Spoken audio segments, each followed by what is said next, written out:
Pastor Praveen the ప్రమాదమా హత్య? క్రైస్తవ సమాజం పలు అనుమానాలు వ్యక్తం చేస్తోంది. ప్రవీణ్ షర్ట్ పై ఉన్న పాదముద్ర ఎవరిది అంటూ కొన్ని ఫోటోస్ షేర్ చేస్తున్నారు. ప్రమాదమే జరుగుంటే ప్రవీణ్ పై బుల్లెట్ పడి ఉంటుందా అనేది మరో డౌట్. ఘటనా స్థలంలో దొరికిన చెక్క ముక్కలపై రక్తపు మరకలు ఎందుకున్నాయని మరికొందరు ప్రశ్న. ప్రవీణ్ నడిపిన బుల్లెట్ కు హెడ్లైట్ డ్యామేజ్ అయి ఉండడాన్ని అనుమానిస్తున్నారు.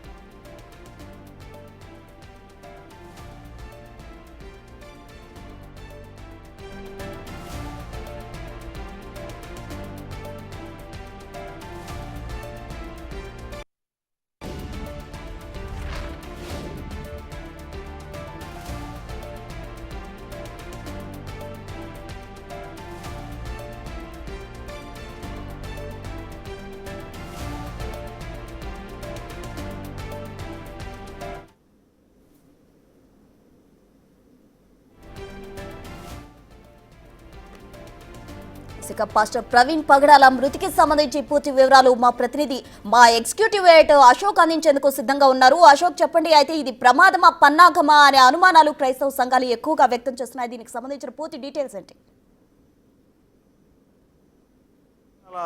సందేహాలు, అనేక రకాల అనుమానాలు వ్యక్తమవుతున్నాయి. ఇది హత్య, యాక్సిడెంట్ అన్న దాని మీద ఇంతవరకు పోలీసులు కూడా క్లారిటీ ఇవ్వలేకపోయారు. ఈ నేపథ్యంలోనే క్రైస్తవ సంఘాలు అనేక అనుమానాలు రైజ్ చేస్తున్నాయి. అందులో భాగంగా బ్రదర్ విజయప్రసాద్ రెడ్డి ఈ ఇన్సిడెంట్ జరిగినప్పటి నుంచి ఇప్పటి వరకు కూడా ప్రతి ఒక్క ఇన్సిడెంట్ని కూడా ఆయన మానిటర్ చేస్తూ ఉన్నారు. ప్రవీణ్ పగడాల ఎక్కడైతే చనిపోయారో అక్కడ స్పాట్కి వెళ్ళి వచ్చారు. ఆ తర్వాత హాస్పిటల్కి తరలించిన తర్వాత పోస్ట్ మార్టం కంప్లీట్ అయ్యి ఆయన భౌతికాయాన్ని హైదరాబాద్ తరలించే వరకు అన్నీ దగ్గరుండి చూసుకున్నారు ఆ బ్రదర్ విజయప్రసాద్. సో మరి కాసేపట్లో ఆయన మనతో పాటు జాయిన్ అవుతున్నారు. జాయిన్ అయిన తర్వాత ఆయన్ని కొన్ని అనుమానాలు ఆయన కూడా రైజ్ చేశారు మొదటి నుంచి కూడా. ఎందుకంటే స్పాట్కి వెళ్ళి వచ్చిన తర్వాత ప్రవీణ్ పగడాల మృతదేహాన్ని అక్కడ చూసిన తర్వాత బ్రదర్ విజయప్రసాద్ రెడ్డి కొన్ని డౌట్స్ని రైజ్ చేశారు. ఎందుకు అంటే ఆ తర్వాతే అవే డౌట్స్ని అటు క్రైస్తవ సంఘాలకు సంబంధించిన నాయకులు కావచ్చు, నిన్న సికింద్రాబాద్లో బాప్టిస్ట్ చర్చిలో ఆయన భౌతికాయాన్ని ఉంచినప్పుడు అక్కడికి వచ్చిన జనం కావచ్చు, ప్రతి ఒక్కరూ కూడా అదే రకమైన సందేహాలు లేవనెత్తుతూ ఉన్నారు. ఇందులో ఒకటి కాదు, రెండు కాదు, పదుల సంఖ్యలో ఈ అనుమానాలు వస్తూ ఉన్నాయి. ఇన్సిడెంట్ జరిగిన స్పాట్కి సంబంధించి ఇన్సిడెంట్ జరిగిన తీరు, గాయాలు, రక్తపు మరకలు, హెల్మెట్ పగిలిన తీరు, తల పగిలిన తీరు, ఒంటి మీద ఉన్న గాయాలు, ముక్కు మీద ఉన్న గాయాలు, ఇలా చెప్పుకుంటూ పోతే ఎన్నెన్నో సందేహాలు. అంతేకాకుండా పోలీసులు రిలీజ్ చేసిన ఆ సీసీ ఫుటేజ్లో కూడా అనేక రకాల సందేహాలు ఇక్కడ వ్యక్తమయ్యే పరిస్థితి మనకు కనిపిస్తుంది. పర్టికులర్గా సోషల్ మీడియాలో కూడా క్రైస్తవ సమాజానికి సంబంధించిన కొంతమంది ఈ అనుమానాలను రైజ్ చేస్తూ కొన్ని ఫోటోలను కూడా రిలీజ్ చేశారు. అది బిగ్ టీవీ స్క్రీన్ మీద కూడా ఆ ఫొటోస్ని మీకు చూపిస్తూ ఉన్నాం. ఎక్కడెక్కడ సందేహాలు ఉన్నాయి, ఏ అంశాల్లో వాళ్ళందరికీ కూడా అనుమానాలు ఉన్నాయి, ఇది హత్య అని బలపరచడానికి వాళ్ళ దగ్గర ఉన్న ప్రూఫ్స్ ఏంటి, ఇవన్నీ కూడా మీకు సోషల్ మీడియాలో కనిపిస్తున్నాయి. మనతో పాటు బ్రదర్ విజయప్రసాద్ రెడ్డి జాయిన్ అవుతున్నారు. విజయప్రసాద్ గారు నమస్తే అండి. నమస్తే సార్. నమస్తే అండి.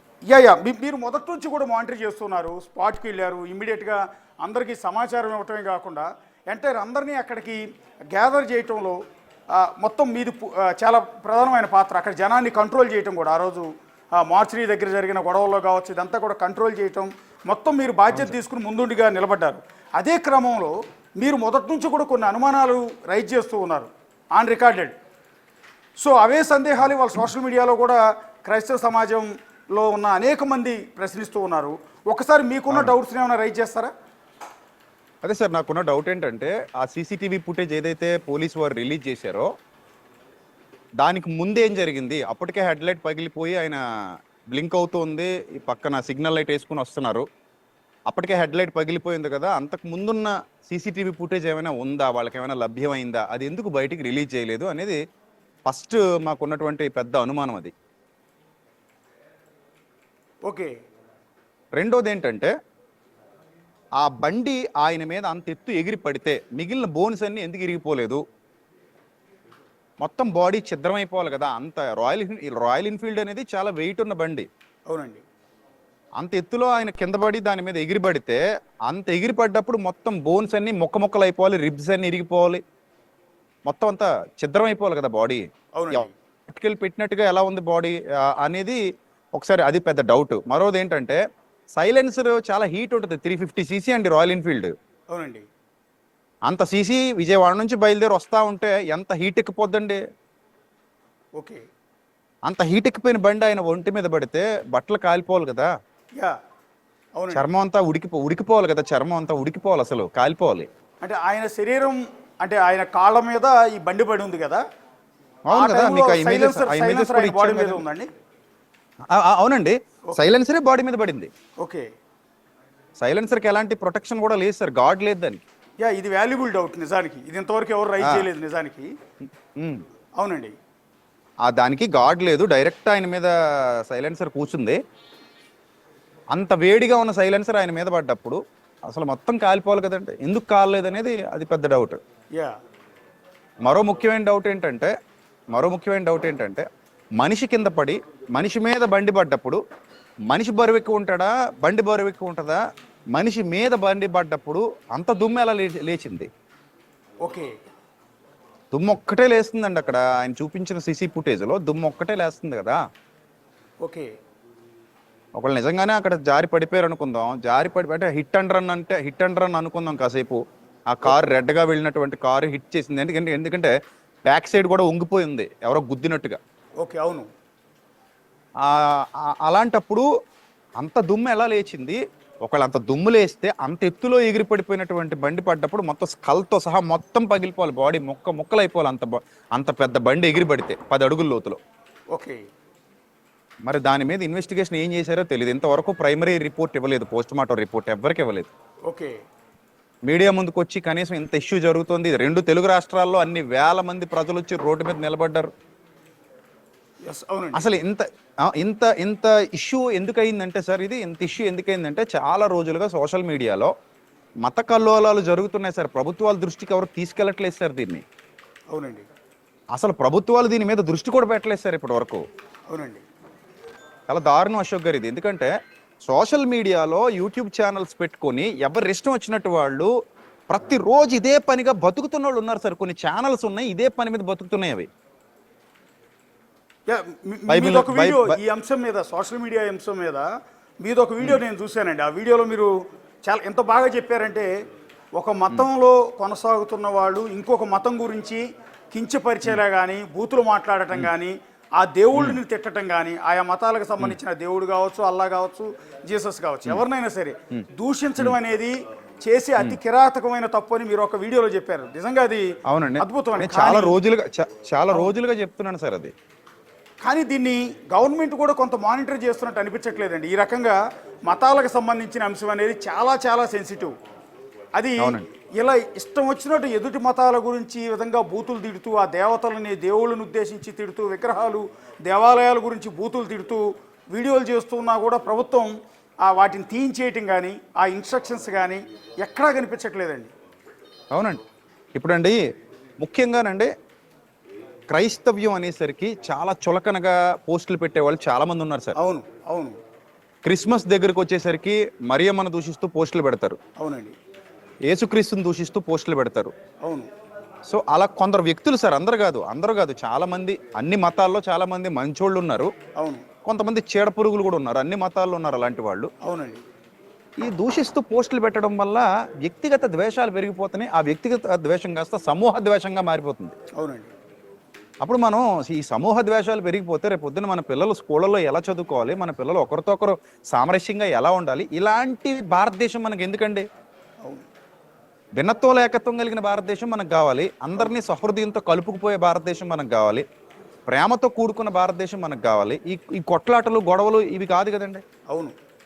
ఇప్పుడు ఏం జరుగుతుందంటే సార్, ఇప్పుడు ప్రవీణ్ పగడాల గారు చనిపోయిన తర్వాత ఆయన మరణం గురించి కూడా చాలా హేళనగా, చాలా చులకనగా సార్ ఒక ఆవిడ ఉన్నారు. నిజంగా సార్ ఒక ఆవిడ పేరు తెలియదు సార్ నాకు. ఒక ఆవిడ ఏమంటుందంటే పగడాలు పగిలిందా అంటూ పాట పాడుతుంది సార్ ఆవిడ. చూసానండి. రాధా మనోహర్ దాస్ గారి శిష్యురాలట సార్ ఆవిడ. ఎక్కడో వైజాగ్ బహుశా అటు ఏమో తెలీదండి. వైజాగ్ రాధా మనోహర్ దాస్ అనే వ్యక్తి యొక్క శిష్యురాలట ఆవిడ. అవును. ఆవిడే చెప్పుకుందట, మా గురుగారు అని చెప్పుకుంటుందట వీడియోలో. నాకు ఆవిడ ఎవరో కూడా తెలీదు. అవునండి. సో ఆవిడ నా గురించి కూడా ఏవో 2-3 వీడియోలు మాట్లాడి పెట్టిందట. ఆవిడ ఎవరో కూడా నాకు తెలియదు. అవునండి.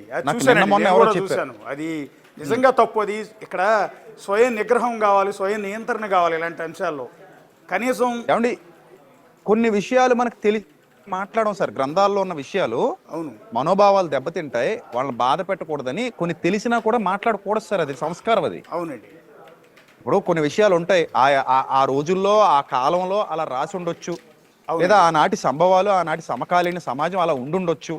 అవునండి అవి ఇప్పుడు యాప్ట్ అయ్యేవి కావు కొన్ని. వాటిని మనం తీసుకొచ్చి మాట్లాడి ఒక వర్గం మొత్తాన్ని వాళ్ళ మనోభావాలు దెబ్బతీస్తూ వాళ్ళని బాధ పెడుతూ హింసిస్తూ చేయడం కరెక్ట్ కాదని తెలిసినా కూడా మాట్లాడకుండా ఉండే సంస్కారం ఒక పక్క ఉంటే, తెలియకుండా లేనివి సృష్టించి మాట్లాడే సంస్కార హీనత మరో పక్కన ఉందండి. అవును దానివల్ల ఇష్యూస్ పెద్దదైపోతున్నాయి సార్. అసలు ఇది ఎంత పెద్ద ఇష్యూ అంటే ఉగ్రవాదం కంటే కూడా భయంకరమైన పరిస్థితి ఈ మతోన్మాదం అండి. అవును ఇంకా ఉగ్రవాదమే బెటర్ ఏమో అనిపిస్తుంది మతోన్మాదంతో పోల్చుకుంటే. అవునండి అంత భయంకరమైన పరిస్థితి చాప కింద నీరులా వేళ్ళూనుకు పోతుందండి. చాలా మంది జీవితాలు ఛిద్రమైపోతాయి. రాబోయే రోజుల్లో చాలా భయంకరమైన పరిస్థితులు మనం ఎదుర్కోవాల్సి వస్తుంది. అసలైన సమస్యల మీద పోరాటం మానేసి ఇలాంటి చిల్లర విషయాలకు మనుషులు అడాప్ట్ అయిపోతున్నారు. రోజు ఇదే పెంట కూడా. మీరు యూట్యూబ్కి వెళ్ళి చూడండి, ఫేస్బుక్ చూడండి, వాట్సాప్ చూడండి, రోజు ఇవే గొడవలు. ఒకప్పుడు యూట్యూబ్ లేని కాలంలో చాలా స్వయం నియంత్రణతో ఉండేవాళ్ళు అండి. ఇతర దేవుళ్ళ గురించి, లేకపోతే జీసస్ గురించి హిందువులు కానీ, లేకపోతే అల్లా గురించి హిందువులు కానీ, లేకపోతే హిందూ దేవుళ్ళ గురించి క్రిస్టియన్స్ కానీ, ముస్లిమ్స్ కానీ, ఇట్లా ఎక్కడ కూడా విమర్శించే వాళ్ళు 1% కూడా ఉండేవాళ్ళు కాదండి. మీరు అన్నట్టు ఈ మధ్య కాలంలో విపరీతం అయిపోతుంది. ఇక రెండోది సార్, ఇక్కడ ఈ కేసులో మనం అనుమానాల గురించి మాట్లాడుతున్నాం. ఇందులో ఫస్ట్ ఆఫ్ ఆల్ మాకు వస్తున్న ఒక ముఖ్యమైన డౌట్ ఏంటంటే అండి, రామ్మోహన్ అనే వ్యక్తితో లాస్ట్ కాల్ ప్రవీణ్ పగడాల గారు మాట్లాడినట్టుగా కొంత సమాచారం వచ్చింది. ఎవరండి ఆ రామ్మోహన్? అసలు ఆయన ఫస్ట్ స్పాట్కి వెళ్ళింది కూడా ఆయనే అని చెప్తూ ఉన్నారు. రామ్మోహన్ అనే ఆయన ప్రవీణ్ గారి కోఆర్డినేటర్ అండి. ఇక్కడే ఉంటారు. ఓకే. ఆయన లాస్ట్ టైం మా సెమినార్కి కూడా అటెండ్ అయ్యాడు. ప్రవీణ్ గారితో పాటు తను కూడా వచ్చాడు. ఓకే. మాతో కలిసి డిన్నర్ చేశాడు. సో నాకు అప్పుడు పరిచయం. అంతకు ముందు కూడా ఎప్పుడో ఒకసారి చూసినట్టున్నాను. మొన్న రీసెంట్గా స్పాట్లో కూడా గవర్నమెంట్ హాస్పిటల్ దగ్గర వాళ్ళ వైఫ్ ఉండగా నేను అడిగాను. ఓకే. రామ్మోహన్ స్టేషన్కి వెళ్ళాడు. స్టేషన్కి వెళ్ళి వచ్చిన తర్వాత నేను రామ్మోహన్ అడిగా, రామ్మోహన్ ఏంటి విషయం అంటే, యాక్సిడెంట్ అన్నారండి అన్నాడు. అండం కాదయ్యా, అక్కడ పరిస్థితి అలా లేదు, నేను స్పాట్ నుంచి ఇక్కడికి వస్తున్నాను, ఓకే, అక్కడ పరిస్థితి అలా లేదు అంటే అప్పుడు అనుమానాస్పద మృతిగా ఎఫ్ఐఆర్ ఫైల్ చేయమని ఎస్పీ గారిని కోరడం జరిగింది. ఓకే. ఆయన కోఆర్డినేటర్ సార్, రామ్మోహన్ అనే వ్యక్తి మన ప్రవీణ్ గారి కోఆర్డినేటర్. ప్రవీణ్ గారి కోఆర్డినేటర్ అంటే రాజమండ్రి చుట్టుపక్కల ఆయన అటెండ్ అయ్యే కార్యక్రమాలన్నింటినీ కూడా మొత్తం ఎంటైర్ నిర్వహించడం కావచ్చు, అరేంజ్మెంట్స్ అన్ని చూడటం అదంతా కూడా ఆయన చూస్తాడు. ఓకే. ఓకే. యాక్చువల్లీ ఏంటంటే రామ్మోహన్ అనే వ్యక్తితో లాస్ట్ కాల్ మాట్లాడాడు అని చెప్పి ఆయన నంబర్ మేము సంపాదించాం. మొన్నటి నుంచి డైల్ చేస్తూనే ఉన్నాం, లిఫ్ట్ చేయట్లేదు. నిజంగా అసలు ఆయనకి ఏమన్నా అయిందా అనుకున్నాం మేము. లేదు, నిన్న ఆయన ఫ్యూనరల్లో పాల్గొన్నాడు కదా, హైదరాబాద్లో ఉన్నాడు ఆయన. ఉన్నాడండి. ఓకే. ఓకే. మీరు మాట్లాడుతున్నప్పుడు అక్కడే ఉన్నాడు ఆయన కూడా. ఓకే. ఓకే. నెక్స్ట్ నేను లైవ్